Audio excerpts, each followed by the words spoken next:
The barrel of the revolver glinted in the harsh midday sun, unwavering in Ravenhawk's steady hand. Dust swirled around them on the main street of Copper Creek, the onlookers frozen in a tableau of fear and fascination. Meadow Eagle stared down the dark hollow of the gun's muzzle, her breath caught in her throat, but her eyes remained defiant. "Tell me where the treasure is," Ravenhawk demanded, his voice low and dangerous, "or both you and this white man die today." Behind her, Elias Blackwood stood with his hands slightly raised, his weathered face betraying no fear despite the blood trickling from his temple. The silence stretched between them like a drawn bowstring. Meadow's fingers moved slowly to the bone necklace around her throat, the mark of shame her tribe had forced upon her. Her touch was gentle, reverent almost. In that moment, a memory flickered in her eyes, a realization dawning across her face. "You wouldn't understand what this truly is," she said, her voice stronger than she felt. Raven's finger tightened on the trigger. "But I'll show you." 3 months earlier, the drums pounded like a heartbeat in the Apache camp, their rhythm matching the thundering in Meadow Eagle's chest as two warriors dragged her toward the central fire. The orange flames leapt high into the night sky, casting long shadows across the faces of her people, people who had once been family, but now looked at her with contempt and fear. 3 years of drought had withered the land around them. The game had grown scarce, the waterholes had dried up, and children cried from hunger in the night. In their desperation for answers, they had found her. Meadow was 20 years old but felt ancient as she stood barefoot on the hard-packed earth, her long black hair tangled around her shoulders. She wore a simple buckskin dress that couldn't hide the fullness of her chest, the physical attribute that had become the focus of their suspicion and hatred. Stone Crow, the tribal elder, stepped forward. His face was deeply lined like the cracked desert floor, and his eyes reflected the fire's glow as he surveyed her. 60 summers had bent his back, but not his will. The eagle feather in his gray hair trembled as he raised his hands to silence the crowd. "The spirits are angry," he proclaimed, his voice carrying across the hushed gathering. "Our children hunger. Our warriors find no game. Our women bear no children. And in our midst stands the cause." Meadow's jaw tightened, but she kept her face impassive. To show fear was to admit guilt. To cry out was to confirm their accusations. She had learned long ago to wear a mask of stone when facing their judgment. "Look at her," Stone Crow continued, gesturing toward her body, "formed unnaturally cursed by the spirits bringing the shadow of death upon our people. The daughter of impure blood." The words stung, though she had heard them before, whispered behind hands muttered as she passed. Her mixed heritage had always set her apart, the legacy of her mother's love for a white trader, but never before had the accusations been so public, so formal. A woman stepped forward, her face twisted with grief. "My child died 3 moons ago." She sickened after Meadow Eagle looked upon her. Others murmured in agreement, the collective fear feeding upon itself. "My crops withered when she walked past my field," a man called out. "The stream dried where she bathed," added another. Stone Crow nodded gravely at each accusation, as though each confirmed what he already knew. Then he motioned to 2 young warriors. They approached Meadow, and one roughly pulled the blanket from her shoulders, leaving her in only her dress. The crowd's murmurs grew louder. The second warrior held a small clay pot. He dipped his fingers into it and drew lines of white ash across Meadow's forehead, down her cheeks, across her collarbone. The ash felt cold against her skin, symbolic of the death they believed she brought. "The mark of the cursed one," Stone Crow intoned. Meadow's heart pounded, but still she did not speak. What defense could she offer against superstition, against fear? An older warrior approached with something in his hands, a necklace made of small animal bones strung together. With ceremonial slowness, he placed it around her neck. The bones felt cold against her skin, their weight insignificant, yet somehow crushing. "The sign of shame," Stone Crow declared, "so all may know her for what she is." Meadow's eyes searched the crowd, looking for a single sympathetic face, finding none. Even those who had once smiled at her now looked away. Fear had consumed them all. Then Ravenhawk stepped into the firelight. He was tall for an Apache man, with broad shoulders and a face that betrayed little emotion. His eyes, however, burned with an intensity that had always unsettled Meadow. He had pursued her for years, his advances becoming increasingly insistent, until she had finally refused him publicly several months ago. "What shall be done with her?" he asked, his voice carrying the weight of authority, beyond his 25 years. Stone Crow looked up at the star-filled sky as though consulting with powers beyond their understanding. When he looked back at the tribe, his decision was made. When the sun rises, she will be cleansed by fire. Her spirit will return to the earth, and the curse will be lifted from our people. A cold horror washed over Meadow, breaking through her carefully maintained composure. Death by fire, the most painful end they could imagine. The crowd's approval rose like a wave relief, flooding their faces at the prospect of an end to their suffering. Two warriors gripped Meadow's arms and began dragging her toward a small, isolated hut at the edge of the camp, the place where they kept those awaiting judgment or death. As they pulled her away, she caught Ravenhawk's eyes. There was something in them she couldn't decipher, not quite triumph, not quite regret. Something else. Inside the hut, the warriors bound her wrists with rawhide strips and tied them to a center post. One warrior pushed her roughly to her knees. "The cursed one kneels at last," he said with satisfaction, before they left, securing the entrance behind them. Alone in the darkness, Meadow finally allowed herself to tremble. Death waited with the dawn only hours away. She closed her eyes, feeling the weight of the bone necklace against her throat, the symbol of her supposed corruption. Through a small gap in the hut's wall, a shaft of moonlight fell across her face. She turned toward it like a flower seeking the sun, drawing what comfort she could from its cold, distant light. The moon had been full the night her mother died 2 years ago. White Dove had been beautiful once, with gentle hands and a voice that could soothe even the angriest spirit. But illness had taken her swiftly, leaving Meadow truly alone in the tribe that had tolerated her only because of her mother's standing. In the stillness, memory washed over her White Dove, sitting beside her under the stars, teaching her the old stories, the true Apache ways. "Never forget who you are," her mother had whispered. "Your blood is not a curse, but a blessing. You carry 2 worlds within you." The last night, as fever claimed her mother, White Dove had pressed something into Meadow's hand, the very bone necklace that Stone Crow had placed around her neck tonight. But when her mother had given it to her, it had been with reverence, not shame. "Keep this always." White Dove had whispered, her breath rattling in her chest. "Never lose it. It is the key to the truth." Before Meadow could ask what truth she meant, her mother's eyes had closed for the final time. Meadow had kept the necklace hidden, sensing its importance though not understanding it. Now, by cruel coincidence, it had become her mark of shame. She touched it gently, feeling each small bone between her fingers, wondering at its secret meaning. The rawhide bindings cut into her wrists as she shifted position. The pain brought her back to her present reality. She was hours from death unless she found a way to escape. Determination hardened within her like clay and fire. She would not die like this, condemned for something she could not help, for being who she was. She would not kneel before their fear and hatred. Twisting her body, she managed to reach a sharp stone embedded in the dirt floor. With painful slowness, she worked it free and began sawing at the rawhide binding her wrists. The stone's edge was dull and progress was agonizingly slow. Blood seeped from her wrists where the bindings cut deeper as she worked, but she persisted.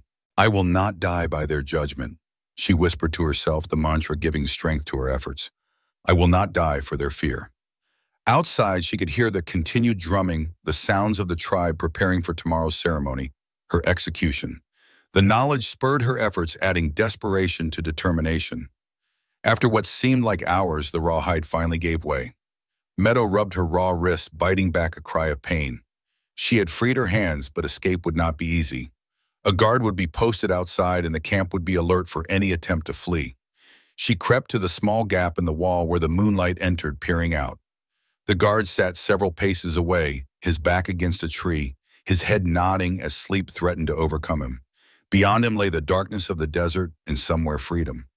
Meadow returned to the center of the hut and began digging at the base of the wall where the branches and mud seemed weakest. Each sound she made seemed thunderous in her ears, but the distant drums covered the noise. Slowly a gap formed, barely large enough for her to squeeze through. She paused, listening. The guard's breathing had deepened, suggesting he had succumbed to sleep. It was now or never. Meadow pushed herself through the opening, ignoring the scrape of rough branches against her skin. Outside, the cool night air hit her like a blessing. She crouched in the shadows, heart pounding so loudly she feared it would wake the sleeping guard. The camp spread before her, fires burning low, most of the tribe now asleep, except for those still drumming and dancing around the central fire. Her path to freedom lay in the opposite direction, toward the darkness of the desert. Moving with the silence her mother had taught her, Meadow crept away from the hut, staying in the deepest shadows. Each step carried her further from the camp, closer to survival. When she reached the edge of the firelight's reach, she paused for one last look at the place that had been her home. Goodbye, she whispered, not to the people, but to her mother's memory, to the life she had known, to the girl she had been. Then she turned and ran. The desert opened before her, vast and unforgiving, under the moonlight. Meadow ran with the desperation of one pursued by death itself. Her bare feet struck the hard ground, rocks cutting into her skin, but she did not slow. Pain was preferable to the fire that awaited her at dawn. She had no clear destination, only the instinct to put as much distance as possible between herself and the tribe. The stars guided her vaguely eastward toward the river that lay a night's journey away. If she could reach water, she might survive long enough to figure out what came next. The night deepened around her. Coyotes called in the distance, their eerie howls raising the hair on her arms. The desert was alive with dangerous ears, snakes, scorpions, the great cats that prowled the hills, but none terrified her as much as what lay behind. Hours passed, Meadow's legs burned with fatigue, her throat parched with thirst. Still she pushed on, pausing only briefly to catch her breath before continuing her flight. The moon arced across the sky, marking the passage of time, the approach of dawn. When the first hint of gray touched the eastern horizon, fear gave her renewed strength. Somewhere behind her, the tribe would be awakening, preparing for her execution, discovering her absence. The pursuit would begin soon. As if summoned by her thoughts, she heard a sound that froze her blood, a distant call carried on the pre-dawn breeze. Someone had discovered her escape.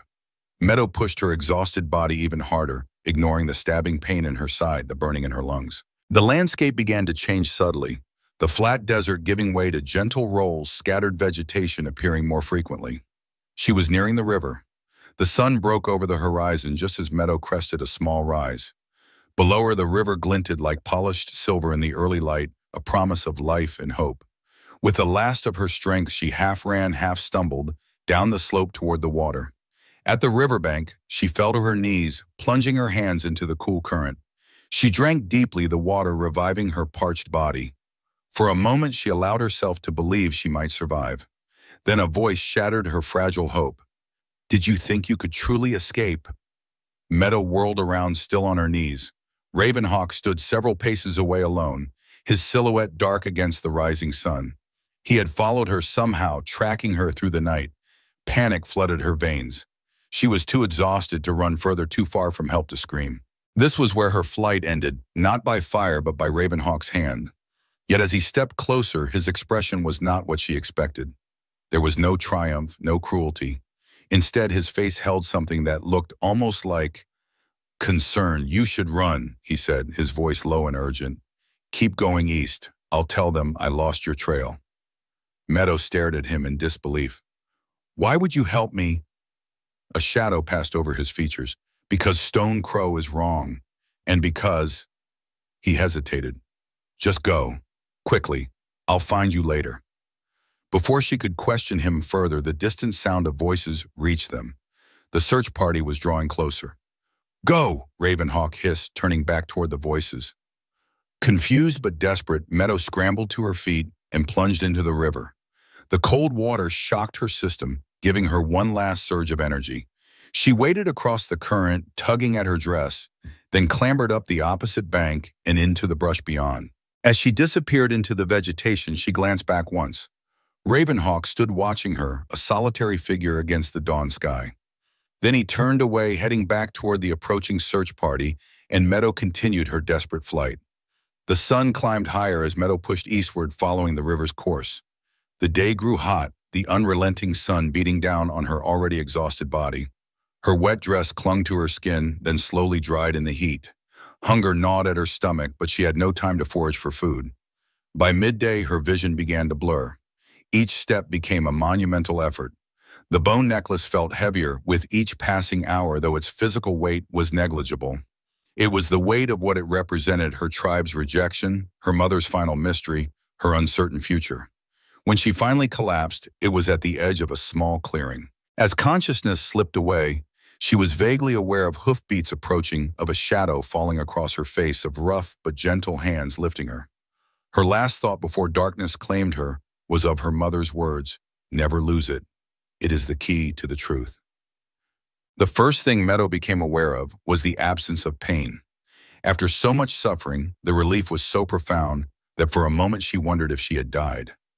Then other sensations filtered through the softness beneath her, the smell of wood smoke and coffee, the sound of a fire crackling nearby. She opened her eyes slowly. She lay on a bed in a small, rustic cabin. A wool blanket covered her, and someone had dressed her wounds.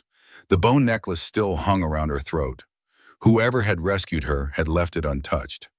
Cautiously, Meadow pushed herself up on her elbows, wincing at the soreness in her muscles. The cabin was simply furnished: a table with 2 chairs, a small cook stove, shelves lined with books and jars in the bed where she lay. Through the window she could see it was late afternoon, the sun casting long shadows across a yard bordered by a split-rail fence.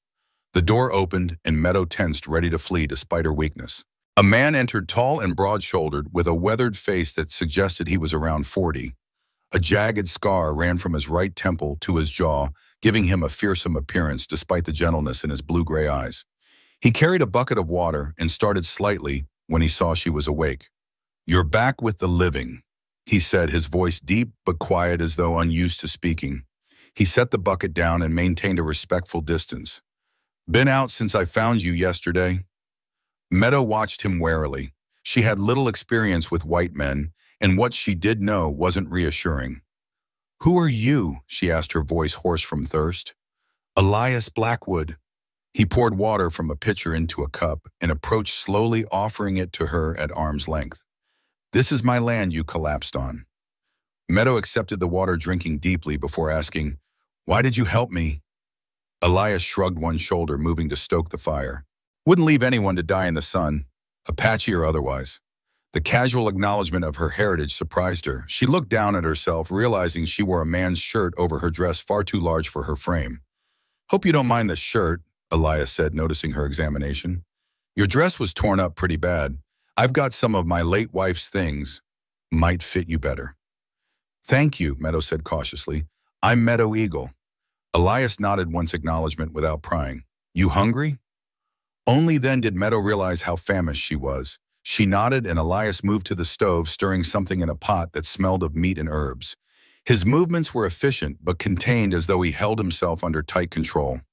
As he worked, Meadow took the opportunity to study him more closely. His clothes were simple but well-maintained. A cotton shirt with the sleeves rolled up, revealing forearms, corded with muscle, dark trousers, worn boots. His light brown hair was streaked with gray at the temples and cut short military style. Everything about him spoke of discipline and solitude. "Your land is far from others," she observed, breaking the silence. "That's why I chose it." He spooned stew into a bowl and brought it to her, again keeping his distance. 10 miles to the nearest neighbor, 20 to town. Isolation, both a danger and a protection for her arm. Meadow accepted the bowl with murmured thanks and began eating, the rich flavors exploding on her tongue after days of nothing. "Why were you running?" Elias asked bluntly, seating himself in a chair several feet from the bed. Meadow hesitated, weighing how much to reveal. "My tribe believes I'm cursed. They wanted to purify me." Understanding darkened Elias's eyes. "Kill you, you mean?" She nodded, focusing on her food. "Because you're half white?" he asked, his perception surprising her again. "Partly, and because—" She gestured vaguely at her body, uncomfortable with the explanation. "People fear what's different," Elias said simply. "White folks ain't no better at it than anyone else." They fell silent as Meadow finished her meal. When she had done, Elias took the bowl and set it aside. "You can stay until you're strong enough to travel," he said. "No one comes here, so you'll be safe for a while. After that—" He let the sentence hang unfinished. "Thank you," Meadow said again, meaning it. Whatever his reasons, this stranger had saved her life. Elias nodded and rose, gathering his hat from a hook by the door. "Got chores to finish before dark. Rest. There's more water in the pitcher." He left as quietly as he had entered, leaving Meadow alone with her thoughts and the crackling fire. Despite her caution, exhaustion soon pulled her back into sleep, the first peaceful rest she had known in days. When she woke again, night had fallen. A lamp burned low on the table, casting soft light across the cabin. Elias sat in the chair, reading a book, his scarred profile illuminated by the glow. Meadow shifted, and his eyes immediately lifted from the page. Need something? No, she said. Thank you for the bed. I can sleep on the floor now that I'm awake. Elias shook his head. Keep the bed. I'm used to the chair. Meadow frowned. This is your home. I can't take your bed. A hint of amusement touched his eyes. Already made up my mind. Arguing won't change it. His stubbornness matched her own. Meadow subsided, recognizing the futility of the debate. Instead, she looked around the cabin more carefully. On a shelf near the door stood a small wooden horse, hand-carved and painted. Beside it, a rag doll sat propped against a tin soldier. Children's toys carefully preserved. And on the wall hung a framed sketch of a beautiful woman with dark hair and eyes, her smile capturing a warmth that seemed to reach across time. Following her gaze, Elias's expression tightened almost imperceptibly. My wife, he said, his voice rougher than before. Isabella. She's beautiful, Meadow said softly. Was. The single word contained volumes of pain. Yellow fever. Took her and our boy Thomas 3 years ago. I'm sorry. The inadequacy of the words hung in the air between them. Elias closed his book with deliberate care. It's late. Try to get some more rest. He blew out the lamp, leaving only the firelight to illuminate the cabin.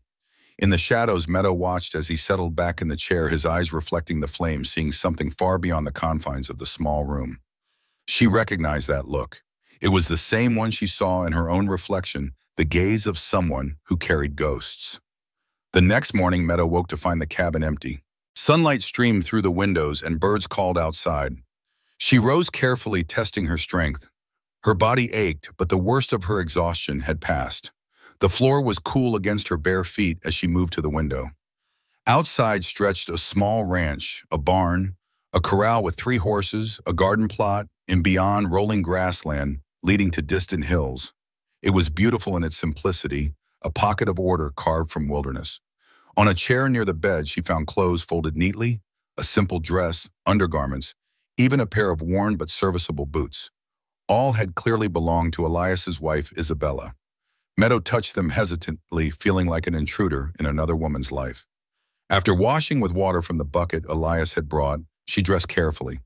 The clothes fit reasonably well, though Isabella had been somewhat shorter. The dress was of faded blue cotton, simple but well-made, with small flowers embroidered around the collar. When she stepped outside, she found Elias in the corral working with a young horse. He moved with surprising grace for such a large man, his gestures calm and assured as he led the animal through a training exercise. He glanced up as she approached, nodding in acknowledgement. Clothes fit all right? He asked, keeping his voice even, so as not to startle the horse. Yes, thank you. Meadow remained outside the fence watching. I don't want to impose on your kindness longer than necessary. Elias patted the horse's neck before exiting the corral, latching the gate behind him. Where would you go? The blunt question struck Meadow silent. She had no destination, no plan beyond escape. Thought so, Elias said not unkindly. Stay until you figure it out. I could use the help around here anyway. You don't know me, Meadow said, confused by his continued generosity. Elias wiped his hands on a cloth tucked into his belt. Know enough. You're in trouble. Seems like you didn't do anything to deserve it. He glanced at her, then away. Besides, place has been too quiet since. He didn't finish, but he didn't need to. The ghosts of his wife and son hung in the air between them. I'll earn my keep, Meadow promised, touched by the gruff offer. And so began a strange partnership. As days passed, Meadow regained her strength and began helping around the ranch. She tended the garden, prepared meals, mended clothes, tasks her mother had taught her that translated easily to this new environment. Elias worked from dawn to dusk, tending his small herd of cattle, training horses, repairing fences, the endless work of a rancher. They spoke little at first, existing in parallel sharing space but not thoughts. Elias was a man of few words, and Meadow had learned caution early in life. But gradually small conversations emerged about the weather, the animals, the work to be done. Never about the past, never about the future. Only the present, safe in its immediacy. A week passed this way, then another. Meadow found herself watching Elias when he wasn't aware, trying to piece together the puzzle of this scarred, solitary man who had opened his home to a stranger. He was unfailingly respectful, maintaining distance, never asking the questions that must have burned in his mind about her flight, and the bone necklace she refused to remove. In turn, she sensed his gaze on her, sometimes curious, but restrained. There was no threat in it, only a searching quality, as though he too was trying to reconcile the mystery of her presence in his ordered existence. On the 10th day, as Meadow hung laundry to dry in the warm sun, she heard the sound of approaching hoofbeats. Fear shot through her like lightning. She dropped the sheet she had been hanging and ran toward the cabin, her heart pounding.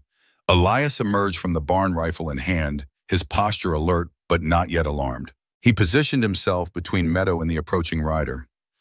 "Get inside," he said quietly. "If there's trouble, go out the back and take the bay horse. He's saddled." Meadow hesitated, unwilling to bring danger to this man who had shown her nothing but kindness. "Go," Elias insisted, not looking at her. She retreated to the cabin but remained near the window, watching as a lone rider appeared on the ridge. Even at a distance, she recognized the straight-backed figure, the distinctive headband. Raven Hawk had found her. Elias stood his ground as the rider approached, rifle held casually but ready. Meadow's hands trembled as she watched the two men size each other up, Elias solid as an oak. Raven Hawk lithe as a willow, each dangerous in his own way. "This is private property," Elias called when Raven Hawk was within earshot. The Apache rider reined in his horse several yards away. "I seek a woman, Meadow Eagle. She is here." It wasn't a question. Somehow Raven Hawk had tracked her across miles of wilderness to this isolated ranch. Meadow's blood ran cold at the implications. If he had found her, others could too. "What business do you have with her?" Elias asked, his voice revealing nothing. Raven Hawk's dark eyes flicked to the cabin window where Meadow stood half hidden. "Important business. Not for your ears, white man." Elias didn't move. "Any business with her goes through me first." A tense silence stretched between them. Then unexpectedly, Raven Hawk dismounted. He left his weapons on his horse, a gesture of peace, but one that didn't entirely reassure Meadow. She had seen him take down a deer with his bare hands. "I come alone," Raven Hawk said, hands slightly raised to show they were empty. "I mean no harm to Meadow Eagle." Elias's posture remained wary. "Let her decide if she wants to speak with you." Meadow took a deep breath, steeling herself. Then she stepped out of the cabin into the sunlight. Raven Hawk's eyes immediately found her, his expression unreadable. "Why are you here?" she asked, stopping beside Elias, drawing strength from his solid presence. Raven Hawk's gaze moved between them, assessing. "I told you I would find you later. We must speak." He glanced at Elias. "Alone. Anything you have to say can be said in front of him." Meadow replied, surprising herself with her firmness. A flicker of what might have been respect crossed Raven Hawk's face. "Very well. Stone Crow has gathered warriors. They search for you even now." "Why did you help me escape?" Meadow demanded, the question that had burned in her mind since that dawn by the river. Raven Hawk's jaw tightened. "Because the judgment was wrong. You are not cursed." "Yet you stood with Stone Crow that night," she accused. "You watched them put this around my neck." She touched the bone necklace. "I had my reasons." His eyes held something she couldn't decipher. "But now things have changed. Stone Crow doesn't just want you anymore. He wants what you know." Confusion furrowed Meadow's brow. "What I know, I don't understand." "The gold," Raven Hawk said simply. "He believes you know where it is hidden." "Gold?" Meadow looked to Elias, whose expression had sharpened at the word. "I know nothing of any gold." Raven Hawk took a step closer, stopping when Elias tensed. "Your father stole it 20 years ago, before you were born." The mention of her father, a man she had never known a shadow in her life, struck Meadow like a physical blow.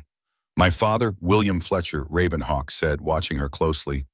"The white traitor who gave you your blue eyes and cursed body." Elias's gaze flicked to Meadow, something like recognition flickering across his features. "How would I know anything about gold my father might have stolen?" Meadow demanded, anger rising to cover her confusion. "I never even knew him." "Stone Crow believes your mother told you," Raven Hawk explained, "or left you some sign. That is why he fears you, not because you are cursed, but because you might know his secret." "What secret?" Meadow's head spun with these revelations. Raven Hawk's voice lowered. "That Stone Crow helped your father steal the gold. That he betrayed his own brother, my uncle, who died trying to stop them." The pieces began to fall into place. Stonecrow's particular hatred for her, his determination to see her dead, the whispers that followed her throughout her life. It had never been about her mixed blood or her body. It had been fear that she might somehow expose a 20-year-old crime. I know nothing about any gold, she repeated, her voice hollow with shock. Ravenhawk studied her face, then nodded slowly. Perhaps, but Stone Crow will not believe that. He will hunt you until he is certain. Why are you telling me this? Meadow asked. Why not simply capture me and take me back? Because I want justice, not more bloodshed, Ravenhawk said simply. My uncle deserves the truth to be known. The tribe deserves to have what was stolen returned. Elias, who had been silent during this exchange, finally spoke. How do we know this isn't a trick to get her to go back with you? Ravenhawk's gaze shifted to him. You don't, but ask yourself why I came alone if I meant to capture her. It was a fair point. If Ravenhawk had wanted to take her by force, he would have brought others or attempted to surprise them. What do you want from me? Meadow asked, still struggling to absorb these revelations about her past. Help me find the gold, Ravenhawk said. Help me expose Stone Crow's treachery. Help me bring justice to my uncle's memory. The request hung in the air between them, weighty with implications. Meadow touched the bone necklace at her throat, wondering suddenly if it held more significance than she had ever imagined. Was this what her mother had meant when she called it the key to the truth? I need time to think, she said finally. Ravenhawk nodded. Time is short. Stone Crow's warriors search in an ever-widening circle. They will find this place, eventually. He glanced at Elias. And they will not ask questions before they attack. The threat was clear, not just to her, but to Elias as well. Meadow felt the weight of responsibility settle on her shoulders. Her presence had brought danger to the man who had saved her life. I'll return in 2 days, Ravenhawk said, moving back toward his horse. By then you must decide. He mounted in one fluid motion, gathering the reins. Before turning to leave, he fixed Meadow with a penetrating stare. The necklace you wear was not always a sign of shame. Ask your white man what the pattern means. With that cryptic statement, he wheeled his horse around and rode away, leaving Meadow and Elias standing in a silence heavy with unasked questions. When Ravenhawk had disappeared over the ridge, Elias lowered his rifle and turned to Meadow. You'd better come inside. Seems we have things to discuss. His voice held no accusation, but Meadow felt a pang of guilt nonetheless. Her past had followed her, threatening the peace of this place and the man who had offered her sanctuary. Inside the cabin, Elias built up the fire, though the day was warm. The familiar routine seemed to steady him as Meadow sat at the table, her mind still reeling from Ravenhawk's revelations. Did you know, she asked finally, about my father, the gold? Elias set the poker aside and turned to face her, his expression grave. Not until he mentioned the name, William Fletcher. He drew a deep breath. I've heard that name before. From where Meadow leaned forward, eager for any information about the father she had never known. Elias's gaze was distant, as though looking into the past. 15 years ago, I was riding fence on my first ranch down near the Mexican border. Found a man half dead in a gully. He'd been shot, was bleeding out. He paused, the memory clearly vivid. He knew he was dying, started talking, confessing things. My father, Meadow whispered. Elias nodded. He said his name was William Fletcher. Said he'd done terrible things. Mentioned golden blood and betrayal. His eyes focused on Meadow again. I tried to save him, but the wounds were too severe. He died there, holding my arm, begging forgiveness from someone named White Dove. My mother, Meadow said, her voice barely audible. The knowledge that her father had thought of her mother in his final moments stirred something deep within her. Not quite grief, for how could she grieve a man she had never known, but a complex ache for what might have been. Did he say anything about the gold, where it might be hidden? She asked. Elias shook his head. Nothing specific, just that it was where the eagle watches over the water. I assumed it was fever talk. He hesitated. There's something else. He had a mark on him, a small tattoo on his shoulder. An eagle with outstretched wings. Meadow's hand went to her own shoulder, where beneath the fabric of Isabella's dress lay a small tattoo, an eagle with outstretched wings, the mark her mother had insisted she receive when she was 12 years old. Seeing her gesture, Elias's expression shifted. You have it too. It wasn't a question. Meadow nodded slowly. My mother said it would protect me, she explained. I never understood what she meant. Elias was silent for a long moment considering. Then he gestured to the bone necklace. May I see that? Hesitantly, Meadow removed the necklace and handed it to him. Elias examined it carefully, turning it over in his scarred hands, studying the pattern of the bones. Your Apache friend was right, he said finally. This isn't just a collection of bones. Look. He laid the necklace flat on the table. See how they're arranged? It's a map. Meadow leaned closer, seeing the necklace with new eyes. What had appeared to be a random arrangement of small bones now revealed a pattern, a winding line like a river. Smaller bones branching off like tributaries, and at one junction, a distinctively shaped bone that could indeed represent an eagle. Where the eagle watches over the water, she murmured, echoing her father's words. Elias nodded grimly. Your mother knew. She gave you this to keep you safe, but also to preserve the secret until the time was right. Or until I was old enough to understand, Meadow added, remembering her mother's final words. It is the key to the truth. She looked up at Elias, seeing his expression harden with resolve. What do we do now? We need to get you to safety, he said firmly. Copper Creek has a sheriff. If Stone Crow's warriors are hunting you, the law should protect you. And the gold? Elias's jaw tightened. First priority is keeping you alive. After that, we'll see. Meadow studied him, this man who had already risked much for her and now prepared to risk more. Why are you helping me truly? For a moment, Elias's carefully maintained composure slipped, revealing a deep well of pain beneath. Because Isabella was like you, caught between worlds. Mexican mother, white father. People treated her like she was less than human. His voice roughened. I couldn't save her. Maybe I can help you.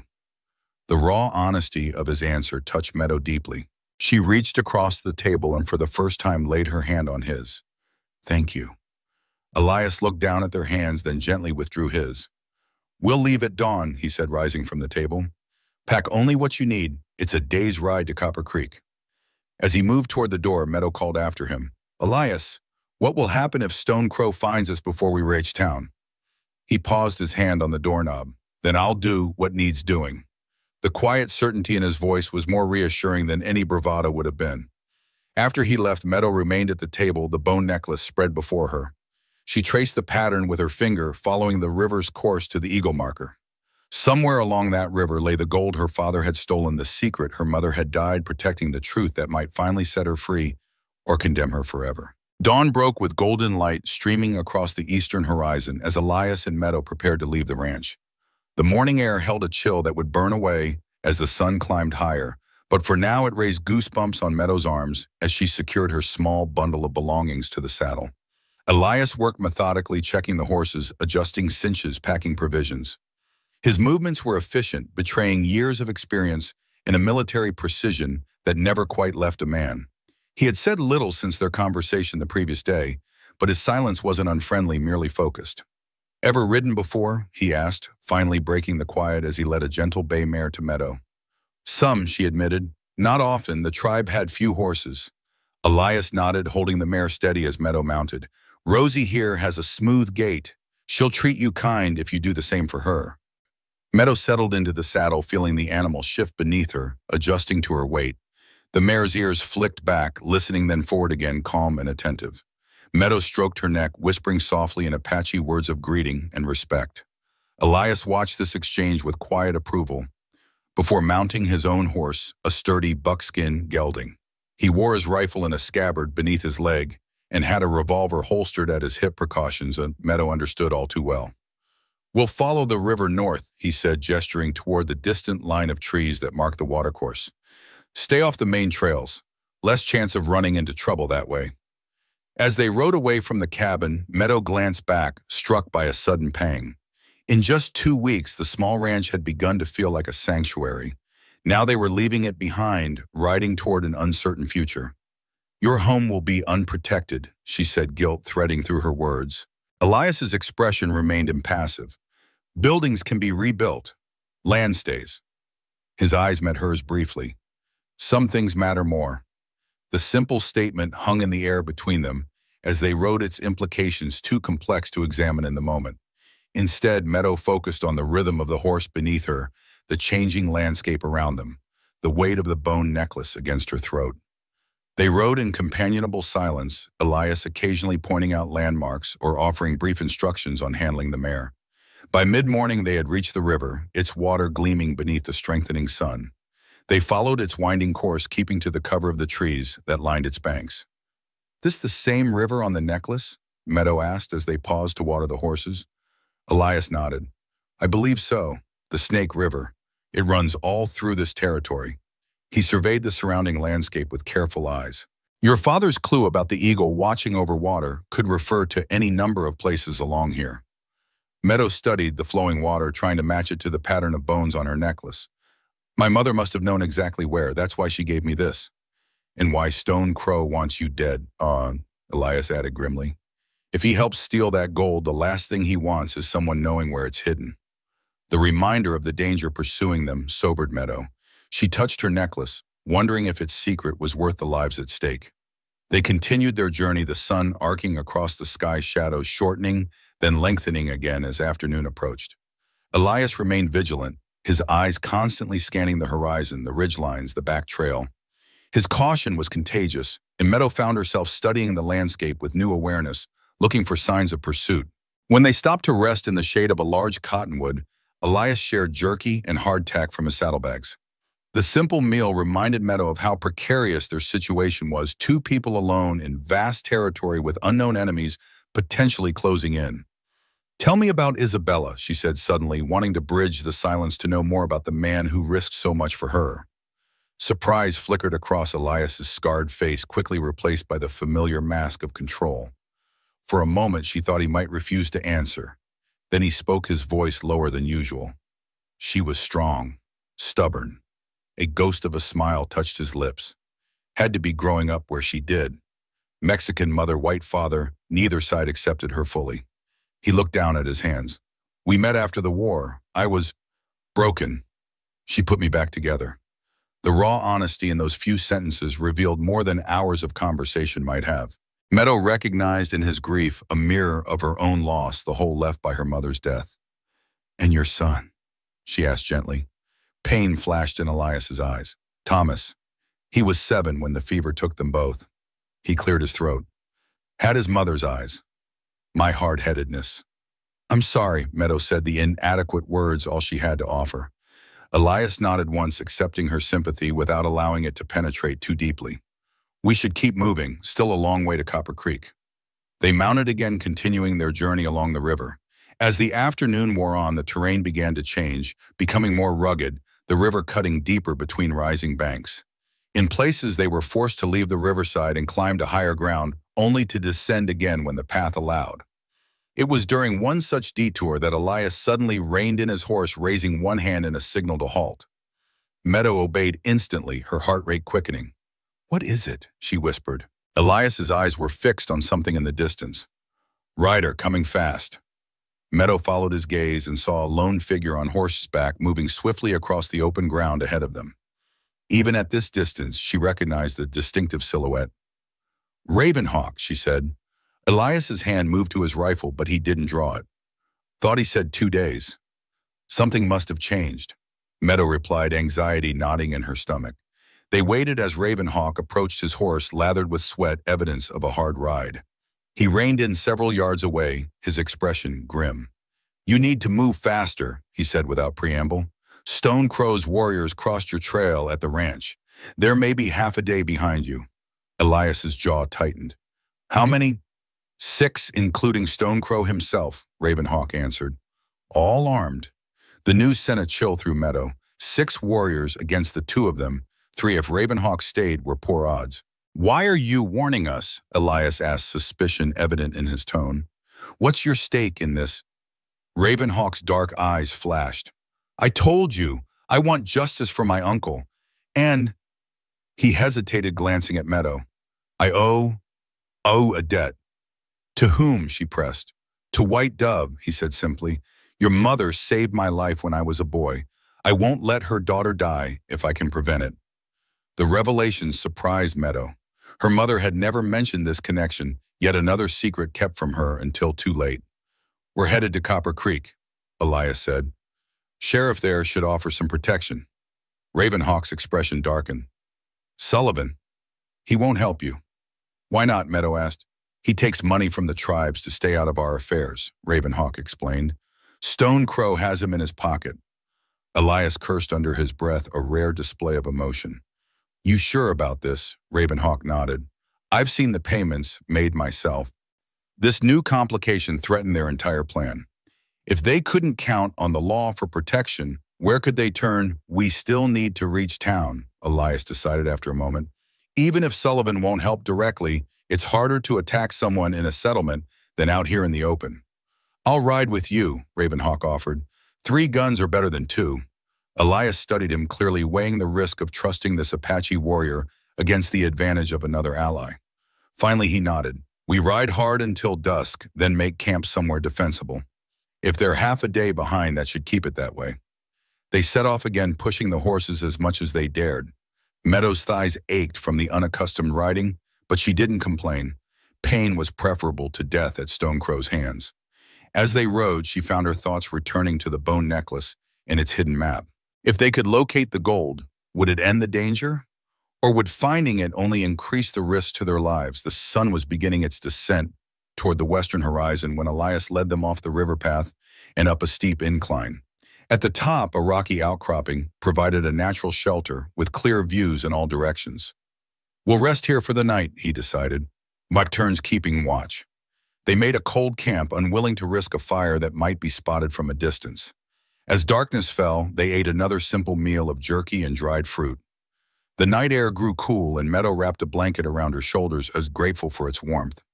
Ravenhawk volunteered for the first watch, positioning himself on a rock where he could observe the approaches.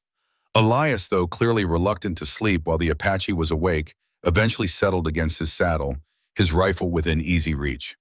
Meadow found sleep elusive despite her exhaustion. The events of the past days swirled in her mind, her narrow escape from execution, the revelations about her father and the gold, the growing connection she felt to Elias. Her life had changed irrevocably in less than a month, the future now a mystery as confounding as the map around her neck. When she finally dozed off, her dreams were troubled visions of fire and pursuit of her mother's face, of the eagle tattoo taking flight from her skin. She woke with a start to find Elias gently shaking her shoulder. Your turn to watch, he murmured. 2 hours, then wake Ravenhawk again. Meadow nodded, shaking off the remnants of her disturbing dreams.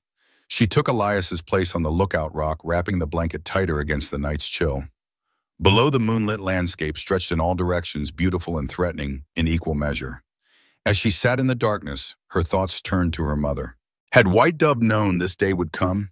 Had she prepared Meadow for this journey without ever speaking of it directly? The bone necklace felt heavier somehow, weighted with purpose and history. The night passed without incident, each of them taking their turn at watch. When dawn broke, they were already preparing to continue their journey, eating quickly and saddling the horses with efficient movements. How far to Copper Creek? Meadow asked as they mounted. If we push hard, we can be there by mid-afternoon. Elias answered, checking his rifle before sliding it into its scabbard. Ravenhawk, who had been scanning their back trail, suddenly stiffened. Riders, coming fast. Elias and Meadow turned to look. In the distance, dust rose from the hooves of multiple horses, the morning sun glinting occasionally off metal weapons or ornaments. It was impossible to tell at this range. Stone Crow, Ravenhawk confirmed grimly. They've gained ground overnight. How many? Elias demanded. Can't tell yet, at least 4. Decision hardened in Elias's eyes. We ride, now, stay close to me. They spurred their horses down the eastern slope of the outcropping, away from the approaching riders. Meadow's mare responded gamely to her urgency, matching pace with Elias's buckskin. Ravenhawk took the rear position, occasionally glancing back to gauge the pursuers' progress. The chase continued through the morning, a grim race across increasingly broken terrain. They forded streams, skirted ravines, pushed through brush that tore at clothing and skin alike. The horses began to tire, their flanks lathered with sweat, but the distant dust cloud of their pursuers remained a constant threat. They're gaining, Ravenhawk called as they crested a rise. We need to find better ground or make a stand. Elias scanned the landscape ahead, his experienced eye seeking advantage. There, he pointed to a distant smudge on the horizon. That's Riley's station, old stage stop. Been abandoned since the new line went through, but the buildings are still standing. Better than facing them in the open. They angled toward the station, pushing their weary horses to a final effort. As they drew closer, the outlines of several structures became visible. A main building, a stable, a corral with broken fencing. The place had the forlorn look of human endeavor abandoned to the elements. They reached the station shortly after noon, the horses nearly spent. The main building was a low adobe structure with a flat roof, its windows empty of glass, but the walls still solid. The stable offered additional cover, and between the two buildings lay an open yard that would force attackers to cross exposed ground. "Get the horses inside the stable," Elias ordered as they dismounted. "Then take positions in the main building. High windows, thick walls. It's as good as we're going to get." They worked quickly, unsaddling the exhausted horses and giving them water from a half-barrel that still caught rainwater. Then they gathered what weapons they had: Elias's rifle and revolver, Ravenhawk's bow and knife, and a small knife Meadow had kept hidden in her boot, and moved to the main building. Inside, dust covered everything. Broken furniture lay scattered across the floor, and a faded curtain still hung at one window, tattered by time and weather. Elias positioned them carefully himself at the front window, facing the approach, Ravenhawk at the side window overlooking the yard, and Meadow at the rear, watching for any attempt to circle around. "If shooting starts," Elias instructed Meadow, "stay low and away from the windows.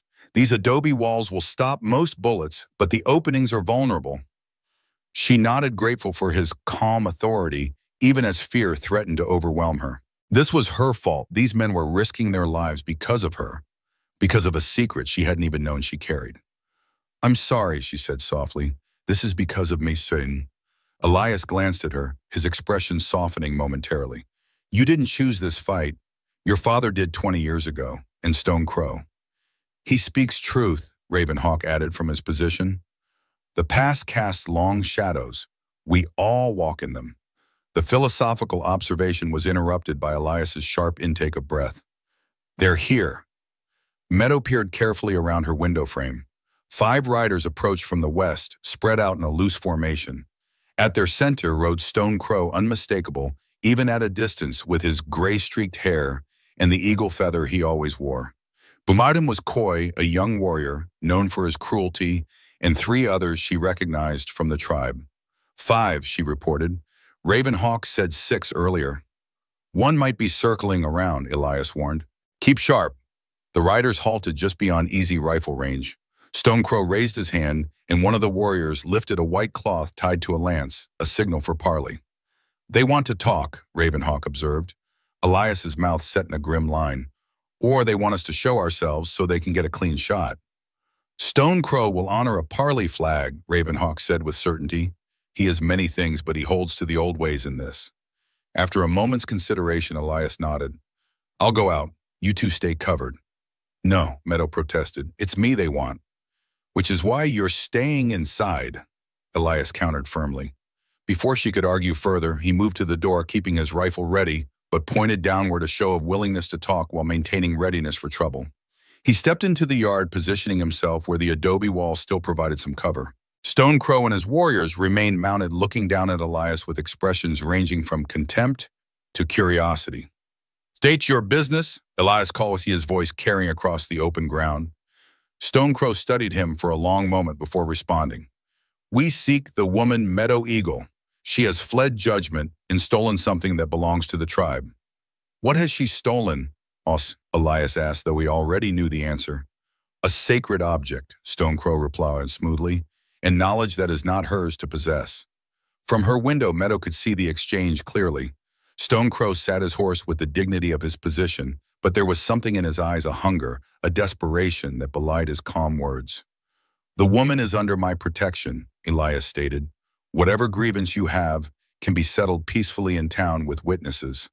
A harsh laugh came from Coy. "The white man speaks of peace while holding a rifle." Stone Crow silenced him with a gesture. "This is not a matter for white man's law.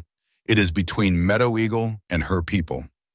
"Her people were going to burn her alive," Elias replied, anger finally coloring his tone. "That's not justice, that's murder." A tense silence followed this accusation. Then Stone Crow leaned forward slightly in his saddle. "You do not understand our ways. The woman carries a curse. She carries the truth. Ravenhawk's voice interrupted as he stepped out from the doorway right there to stand beside Elias. And that is what you fear, Uncle. Stonecrow's expression hardened at the sight of his nephew. You betray your blood by standing with them. I honor my blood, Ravenhawk countered. My father's blood spilled by treachery 20 years ago. The accusation hung in the air, its impact visible in the shifting expressions of the other warriors. They glanced at each other, then at Stonecrow, uncertainty replacing their earlier resolve. Stonecrow's face remained impassive, but his knuckles whitened where they gripped his reins. You speak of things you do not understand, nephew. I understand that William Fletcher did not act alone when he stole the tribe's gold, Ravenhawk said clearly. He had help from within, from you. One of the warriors muttered something in Apache, his expression troubled. Stonecrow barked a command for silence, but the damage was done. Seeds of doubt had been planted. Give us the woman, Stonecrow demanded, his composure cracking slightly, and the necklace she wears. Then you may go free. Elias shook his head. Not going to happen. Stonecrow's eyes narrowed. Then you will die with her. He raised his hand, a signal to his warriors. Before he could complete the gesture, Meadow stepped out of the doorway. Stop, she called. I am here. If it's me you want, let them go. Meadow, get back inside, Elias ordered, not taking his eyes off the mounted warriors. She ignored him, moving forward until she stood between Elias and Ravenhawk. The bone necklace hung visible at her throat, its pattern catching the sunlight. You want this, she said, touching the necklace, because you know what it truly is. Stonecrow's expression flickered with naked greed. It is tribal property, sacred. It's a map, Meadow countered, to the gold you helped steal, the gold that cost Ravenhawk's father his life. Stonecrow's face darkened with rage. You know nothing. I know my mother gave me this to keep safe, Meadow replied. I know she marked me with the eagle tattoo as my father was marked. I know she wanted the truth to be known one day. The revelation about the tattoo caused a visible reaction among Stonecrow's warriors. They exchanged glances laden with meaning. The eagle tattoo was evidently significant in ways Meadow herself didn't fully understand. Stonecrow saw their reaction and realized his control was slipping. With a sudden movement, he drew his rifle from its scabbard. Enough talk. Everything happened at once. Elias shoved Meadow back toward the doorway as he raised his own rifle. Ravenhawk dove sideways, rolling to cover behind a water trough. The warriors behind Stonecrow spread out weapons, appearing in their hands. The first shot came from Stonecrow, the bullet striking the adobe wall inches from Elias's head, sending fragments of dried mud flying. Elias returned fire, his shot more careful, striking Stonecrow's horse. The animal reared in pain, throwing its rider before bolting away. Chaos erupted. Bullets whined through the air, thudding into the adobe walls, or whizzing through empty window frames. Elias and Meadow retreated into the building while Ravenhawk remained in his position behind the trough, using his bow to deadly effect when opportunities presented themselves. Stay down, Elias ordered as he took up position at a window, firing measured shots at the attackers who had dismounted and sought cover of their own. Meadow pressed herself against the wall, heart pounding so hard she thought it might burst from her chest. The confined space amplified each gunshot to a deafening roar. The smell of gunpowder filled the air, acrid and choking. Through a crack in the wall, she could see Stonecrow crawling toward a cluster of rocks, his rifle still clutched in one hand. Blood stained his leggings where he had been injured in the fall, but his face showed only rage and determination. The gunfight continued for what seemed like hours, but was likely only minutes. Ammunition was limited on both sides, making each shot precious. Two of Stonecrow's warriors had been hit, one lay motionless in the dirt, the other had dragged himself behind their horses for cover. A lull fell over the battlefield, both sides conserving ammunition, waiting for the other to make a mistake. In that strange quiet, Meadow became aware of another sound, hoofbeats approaching from the east. Someone's coming, she warned Elias. He nodded, having heard it too. Could be the sixth warrior circling back. But as the rider came into view, it became clear this was no Apache warrior. It was a white man wearing a dusty brown coat and a star-shaped badge that caught the sunlight. Sullivan, Elias muttered, recognizing the sheriff of Copper Creek. The lawman rode directly into the contested ground between the station and Stonecrow's position, seemingly unconcerned about the bullets that had been flying moments before. He reined in his horse and surveyed the scene with cold eyes beneath the brim of his hat. What in hell's name is going on here? he demanded, his voice carrying across the yard. Stone Crow emerged partially from his cover, keeping his rifle ready. Sheriff, this is not your concern. These people harbor a fugitive from tribal justice. Sullivan's gaze moved to the station where Elias now stood in the doorway, his rifle lowered but still in hand. Blackwood, he acknowledged with a slight nod. Been a while. Sullivan, Elias returned neutrally. Didn't expect to see you out this far from town. The sheriff dismounted, keeping his movements slow and deliberate. Word reached me that there might be trouble. Seems I was right. He glanced at the fallen warrior. Someone's already dead. That makes it my business. Meadow joined Elias at the doorway, curiosity overcoming caution. Sullivan was a tall man with weathered features and eyes that revealed nothing of his thoughts. There was something familiar about him, though she was certain they had never met. Sullivan's gaze settled on her, recognition flickering across his face before his expression resumed its impassivity. This the woman? He asked Elias. Meadow Eagle, Elias confirmed. She's done nothing wrong. Stone Crow wants her dead because she knows something that could expose him. Sullivan's eyebrow raised slightly. That right, before Elias could elaborate, Stone Crow called out, She is Apache. This is a tribal matter. Your own agreement says you will not interfere in our affairs. The sheriff turned back to Stone Crow. My agreement says I don't poke into how you govern yourselves and on your own land. This, he gestured to the station, ain't your land, and a firefight that kills people is my jurisdiction no matter who's involved. Stone Crow's face darkened with anger. We had an understanding, Sullivan. Something cold and dangerous entered the sheriff's eyes. Careful, Chief. Sounds like you're suggesting I'm not doing my job proper. The implied threat hung in the air. For all his supposed neutrality, Sullivan clearly held the power in this exchange. Stone Crow, injured and with his warriors depleted, was in no position to challenge him. What do you propose? Stone Crow asked, finally, his tone carefully modulated. Sullivan considered for a moment. Everyone puts down their weapons. You tell me what this is really about. Then we decide what happens next according to the law. And if we refuse, Stone Crow pressed. The sheriff's hand moved casually to rest on his holstered revolver. Then I arrest the lot of you for murder and attempted murder. Got a nice sturdy jail in Copper Creek with plenty of room. It was a standoff, but one Sullivan clearly controlled. After a tense moment, Stone Crow lowered his rifle. Very well, we will talk. Sullivan nodded, then turned to Elias. Blackwood.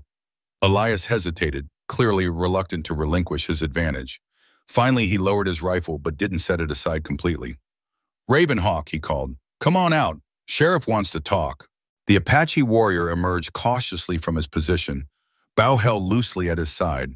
His face was streaked with dust and sweat, but he appeared uninjured. Now, Sullivan said, looking between the two groups, someone tell me what's worth dying for out here. Meadow stepped forward, touching the bone necklace at her throat. This, and what it leads to. Sullivan's eyes narrowed as he studied the necklace. And that would be gold, Elias answered. Stolen from the Apache 20 years ago by a white trader named William Fletcher and his accomplice. He nodded toward Stone Crow.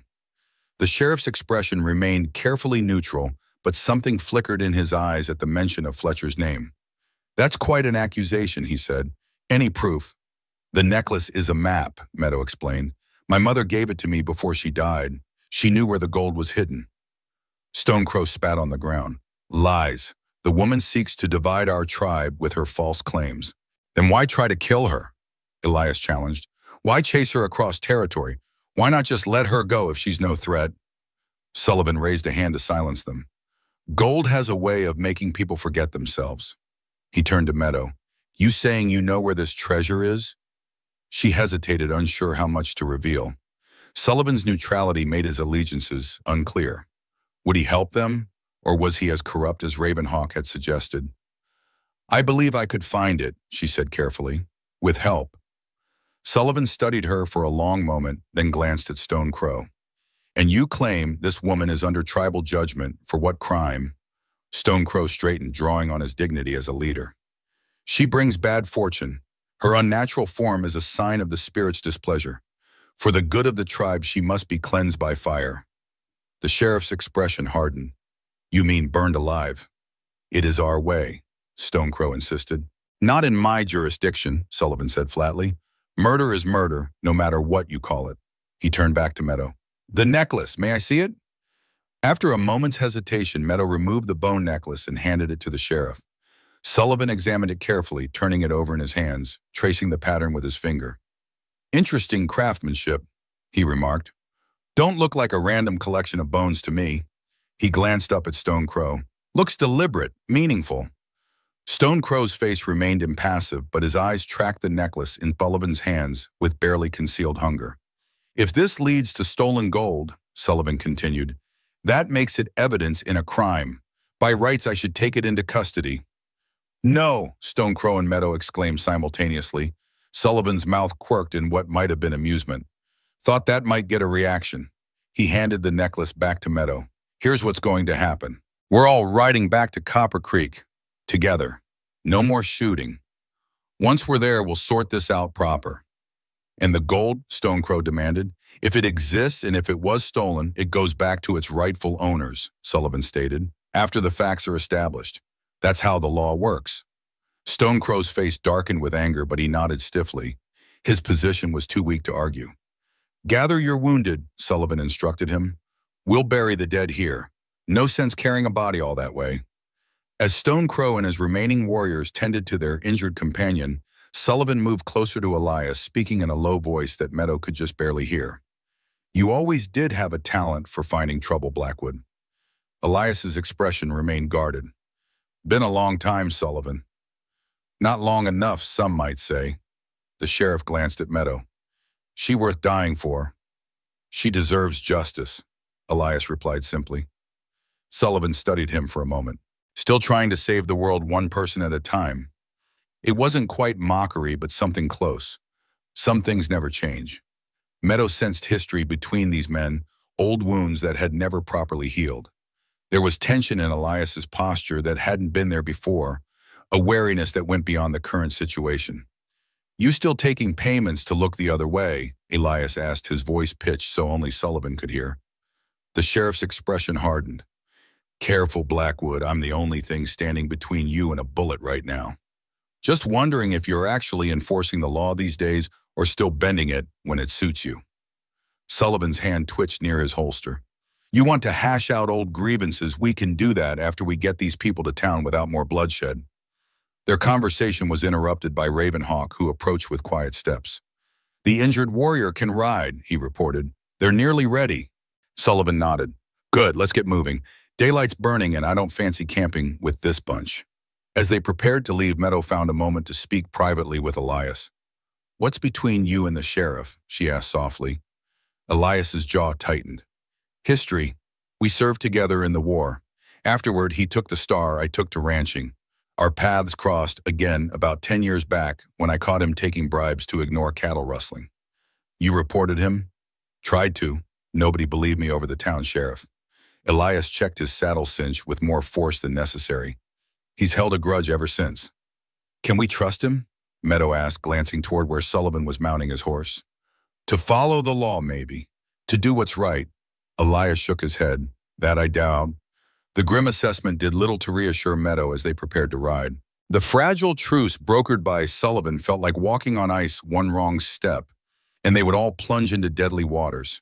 They buried the fallen warrior in a shallow grave marked by stones, a brief ceremony conducted by Stone Crow, with words in Apache that Meadow understood. But the white men did not prayers for safe passage to the spirit world, even for one who had died in an unjust cause. Then they mounted up Meadow, Elias, and Ravenhawk on one side, Stone Crow and his 3 remaining warriors on the other, Sheriff Sullivan in the middle, a human barrier between potential violence. The injured warrior rode double with one of his companions, his face tight with pain, but making no sound of complaint. They set off toward Copper Creek, the sun beginning its descent toward the western horizon. The journey would take several hours, meaning they would arrive after dark, a fact that clearly made Elias uneasy. Keep alert, he murmured to Meadow as they rode. This isn't over yet. She nodded, understanding his concern. Stone Crow had been forced into this truce, not willingly accepted it. Given an opportunity, he would still seek to eliminate her and secure the necklace for himself. As they rode, Meadow found herself studying Sullivan. The sheriff maintained his position between the two groups, occasionally exchanging words with Stone Crow, or Elias keeping the peace with his presence alone. There was an air of authority about him that commanded respect, yet something in his eyes, a calculation, a coldness made her wary. Ravenhawk rode close to Meadow, his expression grave. "The sheriff cannot be trusted," he said quietly when Sullivan was engaged in conversation with Stone Crow. "He serves whoever pays him best." "Elias said something similar," Meadow replied. "But what choice do we have?" Ravenhawk's gaze moved to the horizon. "Always there is choice. Sometimes none of them are good." The philosophical observation hung between them as they continued their journey, the landscape gradually changing as they approached more settled lands. Fields began to appear, then fences, then the occasional distant farmhouse. Civilization, with all its protections and constraints, drew nearer. As twilight deepened into dusk, lights appeared ahead, the small settlement of Copper Creek. From a distance, it looked peaceful, welcoming even. A cluster of buildings around a main street, lanterns glowing in windows, the spire of a small church rising above the other structures. "Almost there," Sullivan called back to the group. "Everyone stay calm when we ride in. Don't need to panic the townsfolk." They entered Copper Creek as full darkness settled their unusual procession, drawing curious glances from the few people still on the streets. Sullivan led them directly to the jailhouse, a solid brick building with barred windows and a hitching rail out front. "Dismount here," he ordered. "Blackwood, you and the woman and the Apache come inside. Stone Crow, you wait out here with your men." Stone Crow's eyes narrowed. "Why should we wait outside? The matter concerns us equally." "Because my office ain't big enough for everyone," Sullivan replied bluntly. "And because I say so." The challenge to his authority hung in the air for a moment before Stone Crow inclined his head in reluctant acceptance. Sullivan dismounted and tied his horse, then unlocked the jailhouse door and gestured for Elias, Meadow, and Ravenhawk to enter. Inside the jailhouse was sparsely furnished a desk and chair for the sheriff, a gun rack on the wall, a small iron stove for heat, and 3 cells along the back wall, their barred doors standing open. Sullivan lit a lamp, then moved behind his desk, the familiar territory seeming to increase his air of authority. "Now," he said, fixing his gaze on Meadow, "tell me everything. Start with who you are and why Stone Crow wants you dead." Meadow hesitated, looking to Elias for guidance. He nodded slightly, encouraging her to speak. "My name is Meadow Eagle," she began. "My mother was White Dove of the Chiricahua Apache. My father was a white trader named William Fletcher, though I never knew him." Sullivan's expression revealed nothing as she continued explaining her mixed heritage, her status in the tribe, Stone Crow's accusations of her being cursed, and finally the ceremony that had condemned her to death by fire. "So you escaped," Sullivan summarized when she paused, "and somehow ended up with Blackwood here." "I found her collapsed by the river," Elias explained, "near death from exhaustion and exposure. I took her to my ranch to recover." Sullivan's gaze moved to Ravenhawk. "And you, where do you fit in this story?" The Apache warrior stood straight, his dignity evident despite his youth. "I am the son of Stone Crow's brother, who was killed 20 years ago when the gold was stolen. I seek justice for my father, by helping the very people Stone Crow is hunting." Sullivan's skepticism was evident. "By finding the truth," Ravenhawk corrected. "Stone Crow does not want justice. He wants to hide his own guilt." Sullivan leaned back in his chair, fingers drumming on the desk surface. "So this all comes down to gold stolen 2 decades ago, a bone necklace that's supposedly a map, and a tribal elder who may or may not have been involved in theft and murder." He shook his head. "Sounds like the kind of story men tell when they've had too much whiskey." "It's the truth," Meadow insisted, touching the necklace at her throat. "My mother gave me this before she died. She said it was the key to the truth. She also had me tattooed with the same mark my father wore, an eagle with outstretched wings." Interest flickered in Sullivan's eyes. "Show me." After a moment's hesitation, Meadow turned and lowered the shoulder of her dress, just enough to reveal the small tattoo on her upper back. Sullivan rose from his desk and approached, studying the mark with unexpected intensity. "I've seen that before," he said quietly. "Not just on Fletcher." "Where else?" Elias asked sharply. Sullivan's expression closed again. "That's not important right now." He returned to his desk. "What matters is figuring out what to do with all of you." "The law is clear," Elias argued. "Stone Crow attempted murder. He and his warriors should be locked up." "And who would testify against them?" Sullivan countered. "You, the woman he was hunting, his own nephew who turned against him, not exactly unbiased witnesses." There's a dead man back at Riley's station who can't testify at all, thanks to Stone Crow, Elias pointed out. Sullivan sighed, rubbing his forehead as though pained. It's not that simple, Blackwood. You know that. The tribes have their own laws, their own justice. If I start arresting tribal elders, we could have a war on our hands. So you'll let him go? Let him try again to kill Meadow. Elias's voice rose with anger. I didn't say that. Sullivan's tone sharpened. I'm trying to find a solution that doesn't end with more people dead. Ravenhawk, who had been silent during this exchange, suddenly spoke. There is one way to resolve this. Find the gold. Return it to the tribe. Let the truth be known about how it was stolen and who was involved. Sullivan considered this. And you think that would satisfy Stonecrow? Make him forget his vendetta against Meadowmere? No, Ravenhawk admitted, but it would satisfy the tribe. And without the tribe's support, Stonecrow is just one man. The sheriff's gaze moved to the bone necklace. So it all comes back to that. The map. He leaned forward. If you can find this gold, where would it lead us? Meadow touched the necklace thoughtfully. Somewhere along the Snake River, where the eagle watches over the water. That's what my father told Elias before he died. The Eagle Rocks, Sullivan said suddenly. They're about a day's ride north of here.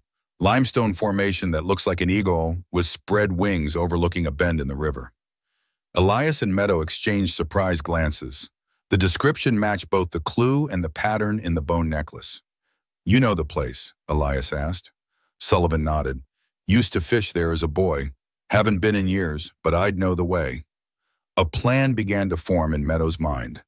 If we found the gold and returned it to the tribe, it would expose Stone Crow's involvement in its theft. He would lose his position, his authority. And if we don't find it, Sullivan countered, or if there's nothing to find, then at least I tried, Meadow said simply. I owe that to my mother, to the truth she wanted preserved. Sullivan studied her for a long moment, then glanced at Elias and Ravenhawk. Something shifted in his expression, a decision being made. All right, he said finally. Here is what we'll do.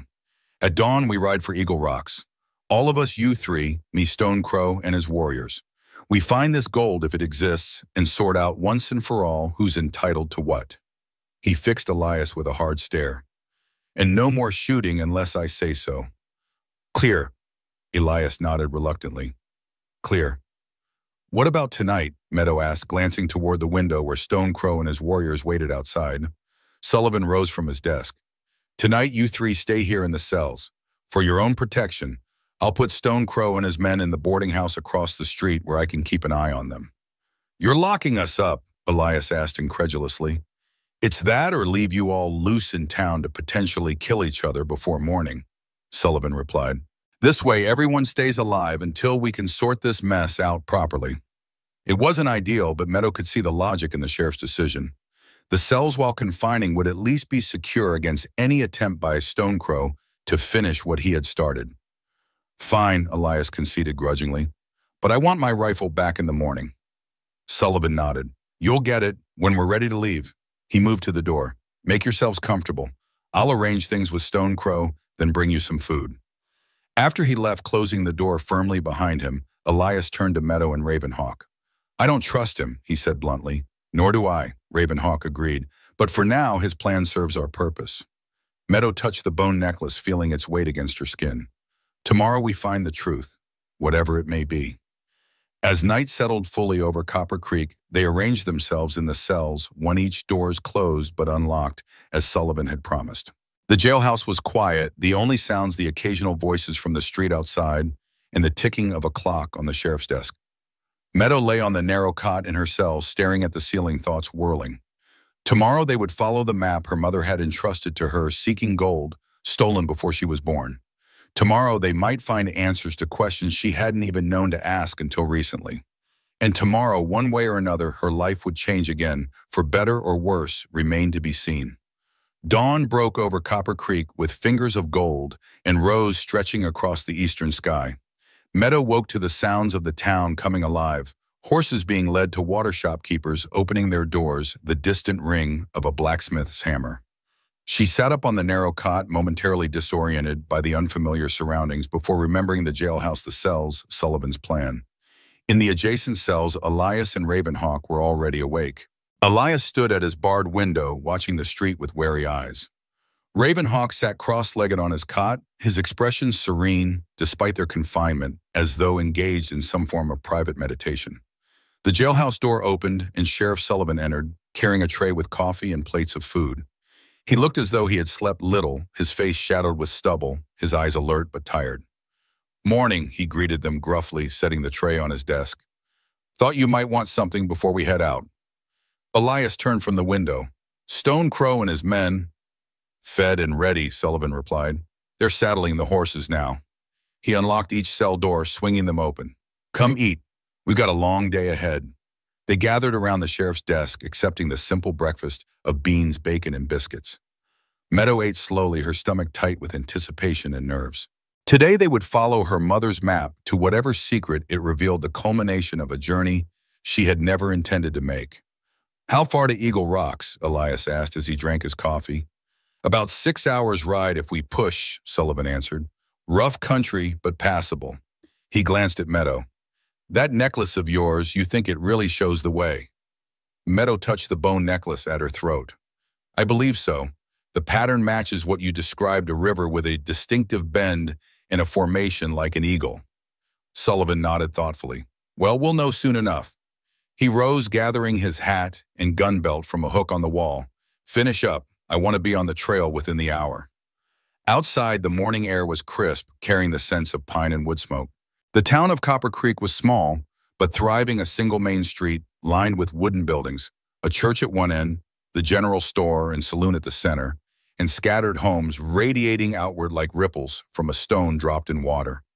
People stopped to stare as their unusual party assembled in front of the jailhouse, Sheriff Sullivan stern and official, Elias watchful and guarded, Meadow the object of curious whispers due to her mixed heritage, Ravenhawk his Apache dignity drawing both fear and fascination, and Stone Crow with his 3 warriors foreign and intimidating to the townspeople.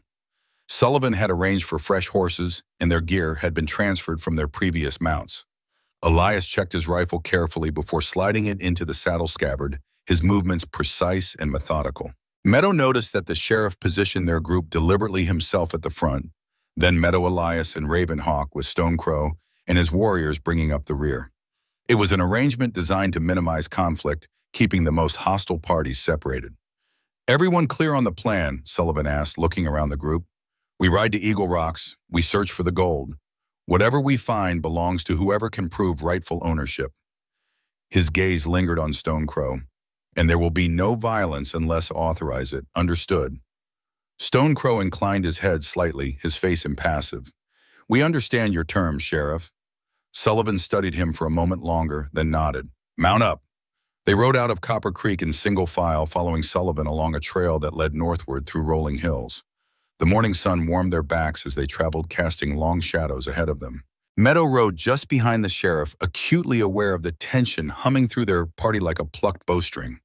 As the town receded behind them, the landscape opened up, broad valleys flanked by rugged hills, patches of pine forest alternating with open meadows. It was beautiful country, wild and largely untouched, the kind of land that seemed to hold secrets in its very soil. Sullivan set a steady pace, not pushing the horses too hard, but making good time nonetheless. Occasionally he would point out landmarks, a distinctive rock formation, an abandoned homestead, a creek crossing, marking their progress toward their destination. Meadow found herself studying the sheriff as they rode. There was something about him that remained elusive, a depth beneath his gruff exterior that she couldn't quite fathom. He knew more than he was saying about the eagle tattoo, about her father, perhaps even about the gold itself.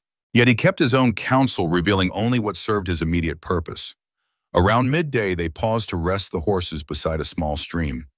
As the animals drank, the members of their party maintained their separate groupings, Sullivan standing apart observing.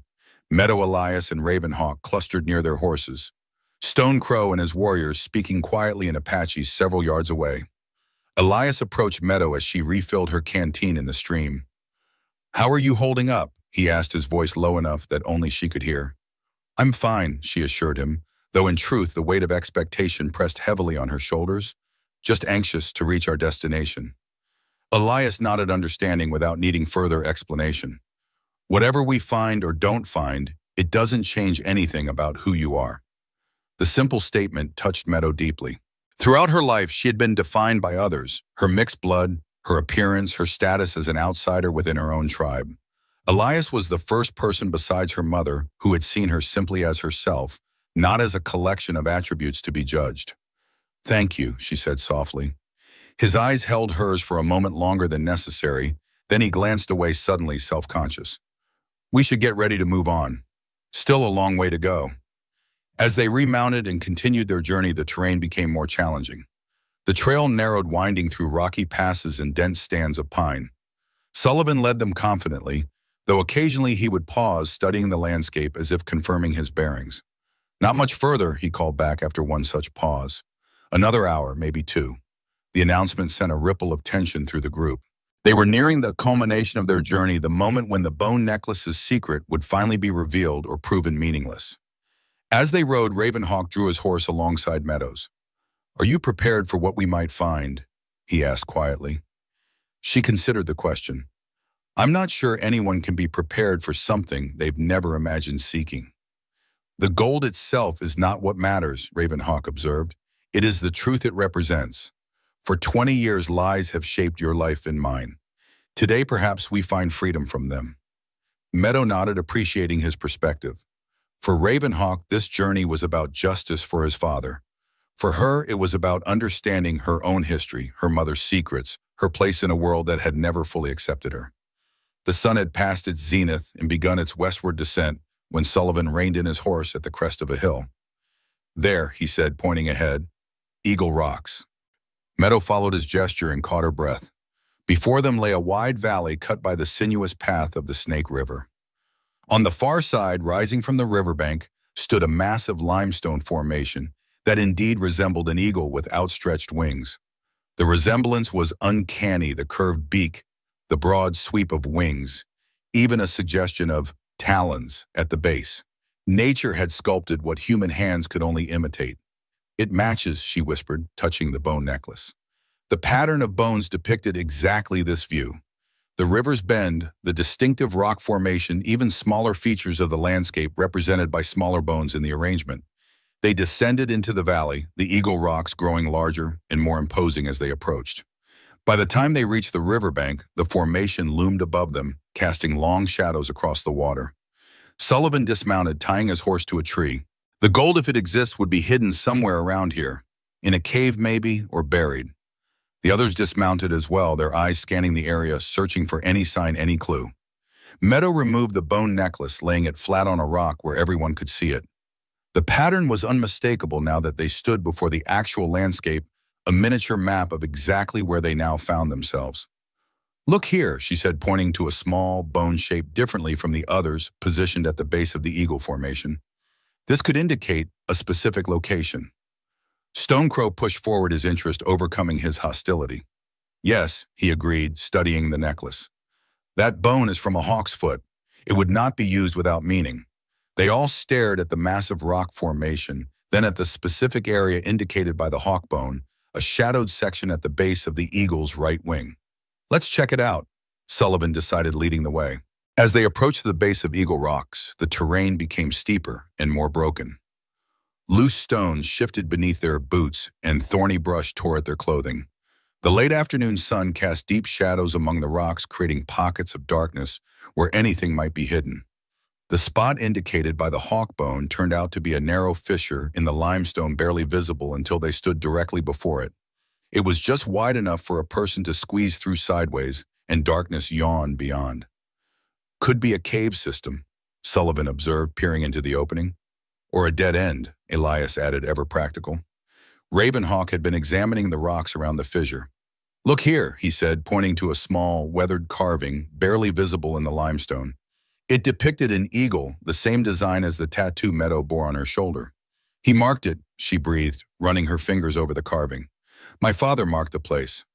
Sullivan produced a lantern from his saddlebag, lighting it with quick, practiced movements. "I'll go first," he announced.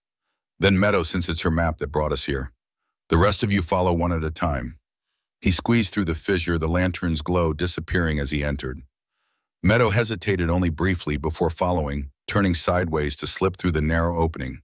The rocks scraped against her back and chest, cool and unyielding, but she pushed forward until suddenly the space opened up, and she found herself in a cave. Sullivan stood a few feet away, his lantern illuminating a chamber perhaps 20 feet across. The ceiling rose to about twice a man's height, and the walls were smooth limestone showing signs of having been shaped by water long ago. "Careful where you step," he warned as the others began to enter behind her. "Ground's uneven." Soon they had all squeezed through the fissure and stood in the cave Sullivan Meadow, Elias Ravenhawk, Stone Crow, and his 3 warriors. The air was cool and damp, smelling of earth and minerals. Their breathing echoed slightly off the stone walls. "Now what?" Elias asked, his voice hushed despite himself. Meadow closed her eyes, trying to remember her mother's words, any clue White Dove might have given her about this place. "The eagle watches over the water," she murmured, recalling her father's dying words to Elias. She opened her eyes and looked up. There, carved into the ceiling of the cave, was another eagle symbol, this one larger and more detailed than the one outside. It was positioned directly above a depression in the cave floor, a natural basin that might once have held water. "There," she said, pointing. "Look at the ceiling." Sullivan raised his lantern, illuminating the carving. "Well, I'll be damned," he muttered. "Your father wasn't just spinning Tails Blackwood." Elias stepped forward, examining the depression in the floor. "It's dry now, but this looks like it was deliberately shaped." He knelt, running his hands along the edge of the basin. "There's something here." He brushed away years of accumulated dust and debris, revealing a stone slab fitted into the floor. It was perhaps 3 feet square and had no obvious handle or means of lifting it. "A trap door," Sullivan suggested, kneeling beside Elias. "Maybe." Elias pressed experimentally at different points around the edge. "But how to open it?" Meadow joined them, studying the slab. In the center, barely visible beneath the grime, was another eagle carving, smaller than the others but unmistakable. "The eagle again," she said, tracing it with her finger. As she did, she felt something give slightly beneath her touch. "Wait, I think—" She pressed harder on the carving, and there was a distinct click. The stone slab shifted, dropping slightly on one side. "It's a lever mechanism," Elias realized, grabbing the raised edge and pulling. The slab moved reluctantly, scraping against stone as he dragged it aside to reveal a dark hole beneath. Sullivan held his lantern over the opening. The light revealed a small chamber below, perhaps 4 feet deep, and within it, the dull gleam of metal. "The gold," Stone Crow breathed, his voice thick with emotion. And indeed it was. As Sullivan lowered the lantern into the hole, they could all see several leather pouches, their contents spilling out gold coins, nuggets, and small ingots, the treasure stolen from the Apache tribe 20 years earlier. "After all this time," Ravenhawk said softly, "my father died protecting this." Stone Crow's expression was unreadable, a complex mixture of greed, vindication, and something like fear. His warriors murmured among themselves in Apache, their eyes fixed on the gold. "Let's get it out," Sullivan decided, reaching down into the hole to lift one of the pouches. "Count it, make sure it's all there." "All there?" Elias questioned. "How would you know how much there should be?" Sullivan froze momentarily, then continued lifting the pouch as if the question hadn't struck a nerve. "Figure of speech, Blackwood. I meant, let's make sure we've found everything that's hidden." But the slip hadn't gone unnoticed. Meadow exchanged glances with Elias, seeing her own suspicion reflected in his eyes. How indeed would Sullivan know the amount of gold that had been stolen? They worked together to retrieve the pouches from the hidden chamber, arranging them on the cave floor. There were 6 in total, each about the size of a man's head, heavy with their precious contents. The lantern light gleamed off the gold, casting warm reflections on the cave walls. As the last pouch was lifted out, Meadow noticed something else in the chamber, a small bundle wrapped in deerskin tucked into a corner. She reached down and retrieved it, feeling its negligible weight compared to the gold. "What's that?" Sullivan asked sharply. Meadow unwrapped the bundle carefully. Inside was a folded piece of paper, yellowed with age but still intact, protected by the deerskin covering. She opened it to reveal a letter written in faded ink. "It's from my father," she said, recognizing the signature at the bottom, William Fletcher. "Read it," Elias encouraged gently. Meadow's hands trembled slightly as she held the letter to the light. The words of a father she had never known, preserved all these years, waiting for her. "To whoever finds this," she began reading aloud, "my name is William Fletcher. If you are reading this, then I am almost certainly dead, and you have somehow discovered the secret of Eagle Rocks. The gold hidden with this letter was stolen from the Chiricahua Apache in 1852. I was part of that theft along with my partner, Stone Crow. At this direct accusation, Stone Crow surged forward. Lies, give me that letter. Elias intercepted him, pushing him back. Let her finish. Sullivan stepped between them. Enough. Both of you back off. Let's hear the rest. Meadow continued reading, her voice steadier now. Stone Crow's brother Running Wolf discovered our plan and tried to stop us. In the struggle that followed, Stone Crow killed his own brother, though he later claimed I was responsible. We hid the gold here, intending to retrieve it when the search died down. But guilt has haunted me ever since. I cannot keep this blood money. She paused, taking a breath before continuing. I have fallen in love with a woman of the tribe White Dove. She does not know of my crime, and I cannot bear to tell her. Instead, I am leaving this confession and the gold for whoever might find it. If you are Apache, return it to your people. If not, I ask only that you use some portion to care for White Dove, and the child she carries, my child, who will be born never knowing their father. The rest should go back to the tribe from whom it was stolen. Meadow's voice faltered on the final lines. I am a coward running from my crimes rather than facing justice. But perhaps this confession can begin to make amends for the evil I have done. May God or whatever spirits watch over this land forgive me. William Fletcher. Silence filled the cave as the words faded. Meadow folded the letter carefully, her mind reeling with the implications. Her father had not simply abandoned her mother, he had fled from his crimes, from the guilt of theft and complicity in murder. Stone Crow's face had drained of color. The letter was devastating evidence against him, confirming what Ravenhawk had suspected, that he had killed his own brother and blamed Fletcher for the crime. It's a forgery, Stone Crow declared, but his voice lacked conviction. Fletcher wrote this to shift blame from himself. Then why hide it with the gold? Ravenhawk challenged. Why not destroy it? No, uncle. This is the truth you have hidden for 20 years. You killed my father and then persecuted Meadow to ensure your secret remained buried. Stone Crow's warriors were looking at their leader with new eyes, doubt and confusion evident in their expressions. The foundation of his authority, his supposed righteousness, his position as victim rather than perpetrator, was crumbling before them. Sullivan had been unusually quiet during this exchange, his expression guarded as he watched the confrontation unfold. Now he cleared his throat. The letter seems pretty clear. The gold belongs to the Apache tribe, and Stone Crow has some explaining to do when he returns. If he returns, one of the warriors muttered in Apache, a sentiment Meadow understood, though the others might not. Elias had been examining the gold while listening to the letter. Now he looked up, his gaze moving between Sullivan and Stone Crow. Something doesn't add up, he said slowly. This is a lot of gold, but from the descriptions I've heard over the years, there should be more. Much more. Sullivan's hand moved casually to rest near his holstered revolver. Gold gets exaggerated in the telling, Blackwood. You know that. Maybe, Elias conceded, or maybe not all of it made it into this hiding place. An uncomfortable silence followed this suggestion. Meadow looked at Sullivan with new suspicion. His knowledge of Eagle Rocks, his awareness of how much gold should be present, his convenient appearance at Riley's station, just as conflict erupted, it all pointed to a deeper involvement than he had admitted. Sheriff, she said carefully, how did you know to find us at Riley's station yesterday? It's not exactly on the main trail. Sullivan's expression hardened. Got word of trouble. Sheriff's job to investigate. Word from who? Elias pressed. We were the only ones out there besides Stone Crow and his men. The atmosphere in the cave had shifted tension, crackling like lightning before a storm. Sullivan's eyes darted between them, calculating. You know more than you're saying, Ravenhawk observed quietly. About the gold, about Fletcher. Sullivan's jaw tightened. Then with a sudden movement, he drew his revolver. Nobody move, he ordered, his voice cold and controlled. Hands where I can see them. Elias froze, his own hands carefully visible. What's this about Sullivan? Insurance, the sheriff replied, his gun unwavering, while we sort out a few details. You knew about the gold all along. Meadow realized the pieces falling into place. That's why you were so interested in my necklace and the eagle tattoo. Sullivan's mouth twisted in a humorless smile. Smart girl. Yes, I knew. Fletcher told me before he died. Not everything, not the exact location, but enough to know it was real.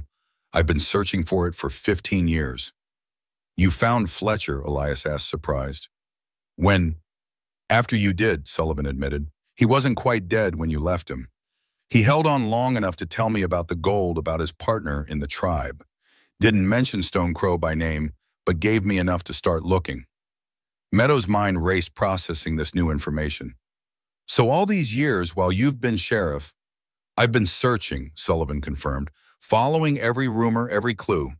Then Stone Crow started paying me to stay out of tribal affairs. I suspected he was involved, but could never prove it. And you, he nodded to Meadow, you were the key all along with that necklace around your neck. And now that we've found it, Elias asked, his voice steady, despite the gun pointed in their direction. What's your plan, Sullivan? The sheriff's gaze hardened. My plan is to take what I've earned after 15 years of searching. The tribe will get their share enough to satisfy justice. The rest comes with me. That's theft, Ravenhawk said flatly. That's life, Sullivan countered. Nothing's ever clean or simple. You think the tribe would get to keep all this gold if I reported it officially? The government would swoop in, claim most of it for administration and protection. This way everybody gets something. Stone Crow, who had been watching this exchange with calculating eyes, suddenly spoke. Perhaps we can come to an arrangement, Sheriff. The gold split between us. The others need not leave this cave. The casual suggestion of murder hung in the air. Sullivan considered Stone Crow thoughtfully. Tempting but complicated. Bodies have a way of being found, questions asked. Not here, Stone Crow insisted. Not in this place that few know exists.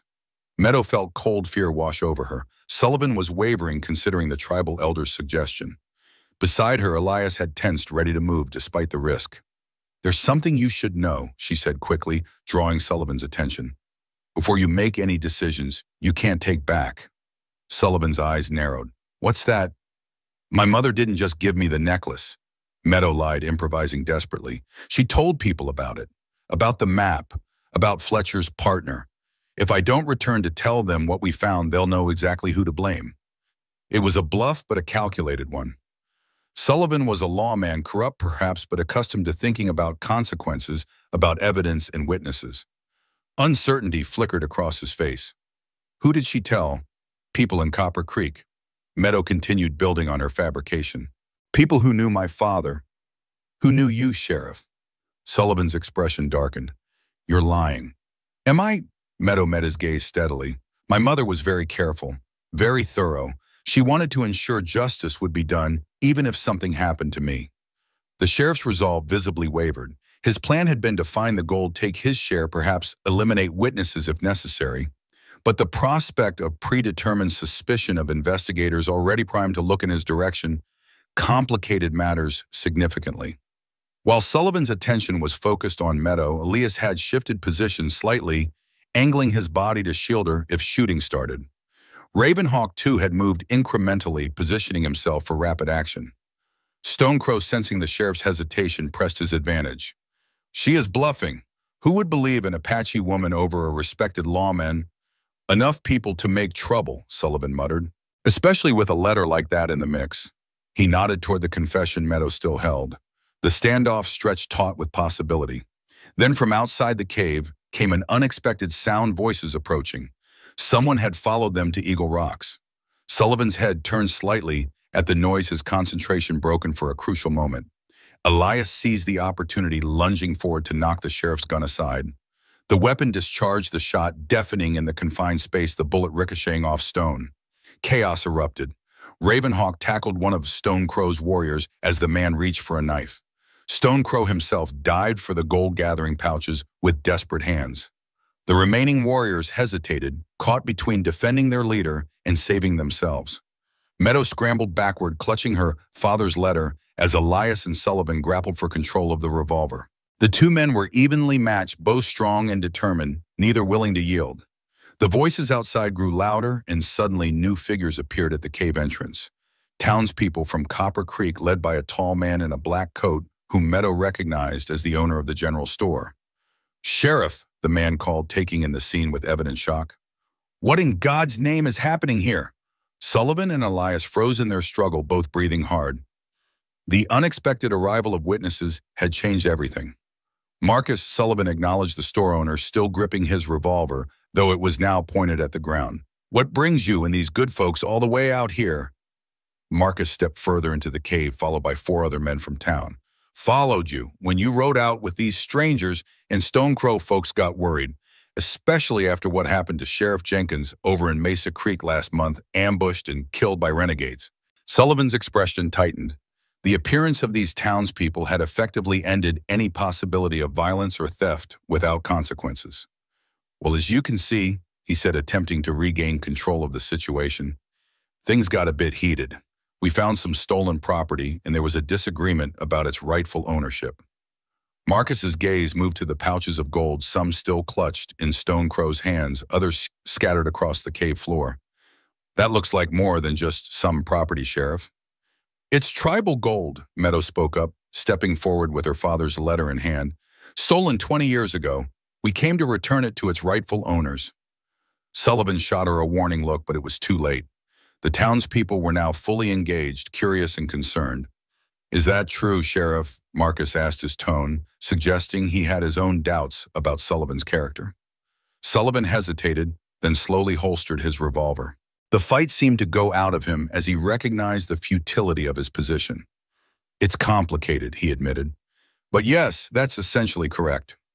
Over the next hour, the full story emerged, though with selective omissions on Sullivan's part regarding his own intentions.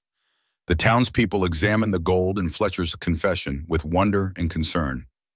Marcus, who appeared to hold significant influence in Copper Creek, took charge of documenting exactly what had been found. "This needs to be handled properly," he declared. "The territorial governor should be notified. If this gold was stolen from the Apache, it should be returned through official channels." Stone Crow protested, arguing that the tribe should take immediate possession, but he found little support even among his own warriors. The revelation of his role in his brother's death had shattered his authority. Ravenhawk, as the son of the murdered man, now commanded more respect from the warriors than Stone Crow himself. "The gold will be counted and held in Copper Creek until proper authorities decide its disposition," Marcus determined. "And you, Stone Crow, have serious questions to answer about your brother's death." The tribal elder's face darkened with impotent rage, but surrounded by townspeople and abandoned by his warriors, he had no choice but to acquiesce. As they prepared to transport the gold back to town, Meadow found herself standing beside Elias at the cave entrance, watching the sunset paint the valley in shades of gold and crimson. "What happens now?" she asked softly. Elias gazed at the horizon, his profile strong against the fading light. "Justice, or something close to it. The tribe will get their gold back. Stone Crow will face his reckoning. And Sullivan," Elias's expression hardened slightly, "his reputation won't survive this." Too many questions about what he knew and when. Marcus isn't a fool, he can read between the lines. Meadow nodded, feeling a strange mixture of vindication and sorrow. So much pain had flowed from that original theft, her father's flight, her mother's solitary burden, Stone Crow's murderous secret, Ravenhawk's fatherless childhood, and her own persecution. The gold's recovery couldn't heal all those wounds, but perhaps it could prevent new ones. "And what about you?" Elias asked, turning to face her directly. "Where will you go from here?" The question caught Meadow by surprise, though it shouldn't have. With the immediate danger past and the mystery solved, she needed to consider her future. Return to the tribe, seek a new life elsewhere. The possibilities stretched before her, uncertain but full of potential. "I don't know," she admitted. "The tribe might accept me now that Stone Crow's influence is broken, or they might still see me as an outsider." "You could come back to the ranch," Elias suggested, his voice carefully casual, though his eyes revealed deeper emotion. "Help me train those new horses, at least until you decide." The offer warmed Meadow in a way the setting sun could not. In Elias, she had found not just a protector or ally, but someone who saw her value, who accepted her completely. The connection between them had grown gradually but undeniably during their shared ordeal. "I'd like that," she said simply. His smile was brief but genuine, transforming his scarred face into something approaching handsome. Their moment was interrupted by Ravenhawk, who approached with quiet steps. "The gold is being packed for transport," he reported. "We'll leave at first light tomorrow." "What will you do now?" Meadow asked him. "With Stone Crow disgraced, you could take a leadership role in the tribe." Ravenhawk shook his head. "That is not my path, at least not yet. First, I must ensure my father's story is fully told, his memory honored. The tribe has lived with lies for too long. And what of Meadow? Elias asked. Will she be welcome among the Apache now? Ravenhawk considered this. The tribe will be divided. Some will welcome her, seeing her as the instrument of truth and justice. Others will still fear what is different, what they do not understand. He looked directly at Meadow. The choice must be yours. Return if you wish, but know that the path may not be easy. Meadow nodded, grateful for his honesty. Thank you, Ravenhawk, for everything. He inclined his head slightly. It was my honor to help fulfill my father's justice. And a faint smile touched his lips. To repay the debt I owed your mother. As Ravenhawk departed to rejoin the others, Meadow and Elias turned back to the sunset, now fading into twilight. The Eagle Rocks stood silhouetted against the darkening sky, their shape still powerful, still watching over the river as they had for countless years. Your mother would be proud, Elias said softly. You found the truth she protected all those years. I hope so, Meadow replied, touching the bone necklace at her throat. I wish I could have known what she intended, whether she wanted me to find the gold or just to understand my father's story. Perhaps both, Elias suggested. She gave you the tools to discover the truth when the time was right, when you were ready. The wisdom of this observation settled over Meadow like a warm blanket. Her mother had indeed prepared her in ways both obvious and subtle for the journey she had undertaken. The bone necklace, the eagle tattoo, the stories and skills she had passed down, all had led Meadow to this moment, to the truth, to a new beginning. The return journey to Copper Creek the next day was subdued but peaceful. The gold was secured in saddlebags distributed among the townspeople, with Marcus keeping careful account. Stone Crow rode in silence, his defeat evident in every line of his body. Sullivan maintained his authority as sheriff, though the respect previously afforded him had noticeably diminished. In town, the discovery of the gold created a sensation. Telegrams were sent to the territorial capital and arrangements made for official representatives to come assess the situation. The gold itself was secured in the bank vault, counted and cataloged under the watchful eyes of multiple witnesses. Stone Crow was not formally arrested. Jurisdiction over crimes committed within the tribe remained ambiguous, but neither was he free to leave. The tribal warriors who had accompanied him now looked to Ravenhawk for guidance, a shift in allegiance that spoke volumes. 3 days after their return from Eagle Rocks, Meadow stood on the porch of the modest boarding house where she had been staying, watching the morning activity in Copper Creek's main street. The town had become a hive of activity as news of the gold spread, drawing curiosity seekers and officials alike. Elias approached leading 2 saddled horses. His ranch had been untouched during their absence, and he had spent the previous day checking on his cattle and making arrangements for a longer absence. Ready to go, he asked, stopping at the bottom of the porch steps. Meadow nodded, picking up her small bundle of belongings. She had said her goodbyes already to Ravenhawk, who would return to the tribe to share the full story of his father's death and the recovered gold. To Marcus and the other townspeople who had shown her kindness. Even to Sullivan, whose complex role in the events left her with mixed feelings. As she descended the steps, she noticed a familiar figure watching from across the street. Stone Crow, his face gaunt with defeat and rage. Their eyes met briefly, and Meadow felt a flicker of pity beneath her justified anger. The tribal elder had lost everything: his authority, his reputation, the respect of his people. His punishment would continue long after the official proceedings concluded. She turned away, mounting the mare Elias had brought for her. Some wounds could never be fully healed, some divisions never completely bridged, but she had found her own truth, her own path forward. They rode out of Copper Creek side by side, heading west toward Elias's ranch. The morning sun warmed their backs, and a light breeze carried the scent of pine and sage. After days of tension and danger, the simple act of riding freely across open country felt like a luxury. What will you do with the ranch? Meadow asked as they followed the familiar trail. Now that the gold has been found, there's likely to be a reward. You could sell the property, move somewhere else, start fresh. Elias considered this. Maybe, or maybe I'll expand, buy more cattle, breed better horses. He glanced at her. Depends on what future I'm planning for. The implication hung between them, delicate as a soap bubble filled with possibility. And what future might that be? Meadow asked softly. Elias was silent for a long moment, his eyes on the horizon. One that isn't lonely, he said finally. one with purpose beyond just surviving day to day, one where the ghosts of the past can rest at last. It wasn't a declaration of love they had known each other too briefly for them at, but it was an opening, an invitation to explore what might grow between them, given time and nurturing. "I'd like to help build that future," Meadow said, her voice steady despite the flutter of her heart. "If you'll have me." Elias's smile was slow but genuine, reaching his eyes and softening the hard lines of his face. "I'd like that very much." They rode on in companionable silence, each lost in private thoughts, yet aware of the other's presence, the shared rhythm of their journey.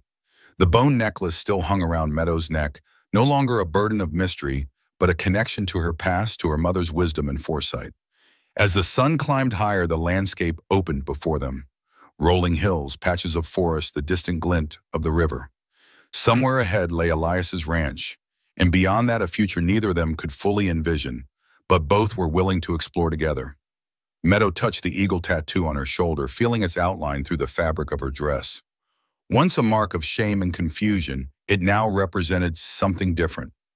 Heritage connection, a story that deserved to be remembered rather than hidden away. "My mother used to say that we carry our ancestors with us in our blood and bones," she said, breaking the silence. "That their stories live through us, whether we know them or not." Elias nodded thoughtfully. "Sounds like a wise woman." "She was," Meadow agreed, "and I think she would approve of this journey. Not just finding the goal, but what comes after. Building something new from the broken pieces of the past." The metaphor applied to them both, Elias with his losses, Meadow with her divided heritage. Neither whole according to the world's judgment, but perhaps capable of creating wholeness together. As the ranch came into view in the distance, Meadow felt a sense of rightness, of coming home, though she had lived there only briefly. The small cabin, the corral, the barn-modest structures that nonetheless represented safety and possibility. They rode into the yard, dismounting by the corral fence. The horses nickered in greeting to their stablemates, and somewhere in the distance, a meadowlark called its distinctive song. Elias took Meadow's bundle, his hand brushing hers in a touch that lingered. "Welcome home," he said simply. The words carried weight far beyond their literal meaning. Home, not just a place, but a state of being, of belonging, of acceptance. Something Meadow had sought all her life without fully realizing it. As they walked toward the cabin side by side in the golden afternoon light, Meadow knew that the journey that had begun with fear and flight had led her finally to where she was meant to be. Not to an ending, but to a beginning, one rich with promise and possibility, with challenges to face and joys to discover. The bone necklace at her throat and the eagle tattoo on her shoulder no longer marked her as cursed or different. They were simply parts of her story, elements of the complex tapestry that made her uniquely herself. And here with Elias, that self was enough, more than enough. It was valued, cherished, welcomed home. Retry Claude can make mistakes. Please double-check responses.